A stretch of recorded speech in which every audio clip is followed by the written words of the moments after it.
FCTC കോയിൻ്റെ സൈറ്റിൽ കയറി കഴിഞ്ഞാൽ നമ്മൾ ആദ്യം കാണുന്നത് top up wallet, withdraw wallet, അതുപോലെ തന്നെ നമ്മുടെ യൂട്ടിലിറ്റി വാലറ്റ്. ഇത് മൂന്നും പലർക്കും സംശയമാണ്. അതിനെക്കുറിച്ചുള്ള വീഡിയോ ആണ് ഇന്ന്. Welcome back to my channel.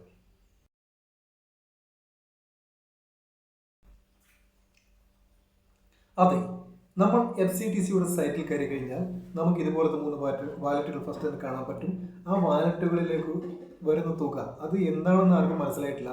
അതായത് നമ്മൾ സ്റ്റേക്കിംഗ് ഇടുമ്പോൾ എത്ര സ്റ്റേക്കിംഗ്, ഇപ്പോൾ 1200 ദിവസത്തേക്കായാലും അതിൽ കുറവായാലും എത്ര സ്റ്റേക്കിംഗ് ഇടുകയാണെങ്കിലും നമ്മുടെ കിട്ടുന്ന റേഷ്യോ വ്യത്യാസപ്പെട്ടിരിക്കും. അതുപോലെ തന്നെ നമുക്ക് 1200 ദിവസത്തേക്ക് നമ്മൾ സ്റ്റേക്കിംഗ് ഇടുമ്പോൾ നമുക്ക് 0.3% നമുക്ക് പ്രോഫിറ്റ് കിട്ടുന്നത്. അത് ടോട്ടൽ റിവാർഡാണ്.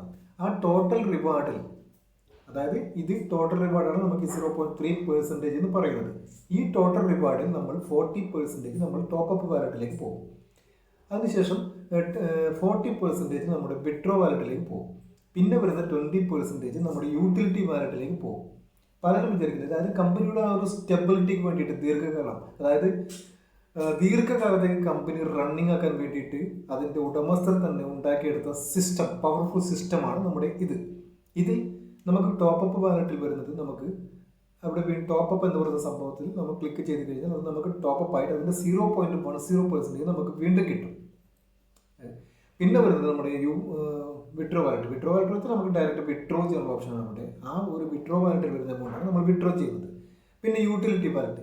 എന്തിനാണ് യൂട്ടിലിറ്റി വാലറ്റ് എന്ന് പലരും ചോദിക്കുന്നുണ്ട്. യൂട്ടിലിറ്റി വാലറ്റ് എന്തിനാണെന്ന് വെച്ചാൽ നമുക്ക് ഒരുപാട് പ്രൊജക്റ്റുകൾ, അതായത് യൂട്ടിലിറ്റി പ്രൊജക്റ്റുകൾ വരുന്നുണ്ട്. നമ്മുടെ കോമേഴ്സ്, അതുപോലെ തന്നെ ഒരുപാട് യൂട്ടിലിറ്റി ഗെയിമിംഗ്, ഇതിനൊക്കെ യൂസ് ചെയ്യാൻ വേണ്ടിയിട്ടാണ് നമ്മുടെ ഈ യൂട്ടിലിറ്റി വാലറ്റിൽ പോകുന്ന ആ ഒരു തുക ആ ഒരു കോയിൻ നമുക്ക് യൂസ് ചെയ്യാൻ പറ്റും.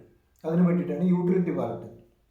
അപ്പോൾ ഇത്രയേ ഉള്ളൂ. സിമ്പിളായിട്ട് നമ്മുടെ ടോപ്പ് വാലറ്റ് ടോപ്പ് അപ്പ് ചെയ്യാനും, അതുപോലെ തന്നെ വിഡ്രോ വാലറ്റ് നമുക്ക് വിഡ്രോ ചെയ്യാനുള്ള എമൗണ്ട് ഇത് ആ ടോട്ടൽ നിന്നാണ് നമുക്കിത് വരുന്നത്. അതായത് അതിൻ്റെ തൊട്ടപ്പുറത്തിലാണ് നമുക്ക് ടോട്ടൽ റിവാർഡ് എന്ന് പറഞ്ഞിട്ട് കാണാം. ആ ടോട്ടൽ റിവാർഡിൽ നിന്നാണ് ഇത് ഈക്വലായിട്ട് നമുക്ക് വിഭജിച്ച് തരുന്നത്. 40% നമ്മുടെ ടോപ്പ് വാലറ്റിലേക്ക്, 40% നമ്മുടെ വിഡ്രോ വാലറ്റിലേക്ക്, 20% യൂട്ടിലിറ്റി വാലറ്റിലേക്കും ഈ ടോട്ടൽ റിവാർഡിൽ നിന്നാണ് നമുക്ക് കിട്ടുന്നത്. അത് മനസ്സിലാക്കുക. ഓക്കെ.